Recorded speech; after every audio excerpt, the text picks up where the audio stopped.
பெருக்கு இவ்வளோ டல்லாக இருக்கா? என்னாச்சு? பசிக்குது. 10 மணிக்கு தான் உனக்குலாம் பசிக்குமா? தின்ன வரைக்கும் உனக்கு போதாதா? உனக்கு புரியல. எனக்கு என்ன ஆகுதுன்னா, நான் சாப்பிட்றேன். சாப்பிட்டதுக்கப்புறம் 10 நிமிஷத்துல பாத்ரூம் வந்துடுது. அதுக்கப்புறம் ஒரு 10 நிமிஷம் கழிச்சு எனக்கு பசிக்க ஆரம்பிச்சிருது. இப்படியே தான் போகுது. ஒரு நாளைக்கு நானும் 7-8 தடவை சாப்பிட ஆரம்பிச்சிட்டேன். நான் என்ன பண்ணுவேன்?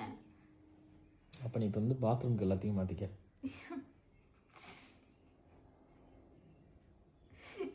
நீ சாப்பிட வாங்கி கொடுக்கணும். அதுதானே உன்னோட கடமை. திங்கிறதெல்லாம் அங்கே தானே போகுது. நான் வந்து பசிக்குதுன்னு சொல்லுவேன். அது என்னோட உரிமை. நான் பசிக்குதுன்னு சொல்லும் போதெல்லாம் நீ சாப்பாடு வாங்கி தர்றது உன்னோட கடமை. ரைமிங்கு. ஆமாம், வா போலாம். எந்திரிச்சு தொலை. நேரத்து கடை ஓப்பனில் இருக்குமா? தேடுவோம், திருத்தருவா தேட வேண்டியதான். மணி எத்தனை?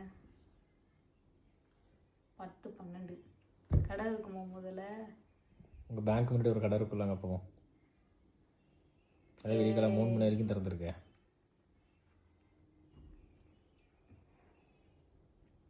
வா கிளம்புவோம். அப்பயும் கூட உன்னை விட மாட்டேன் நிம்மதியாக.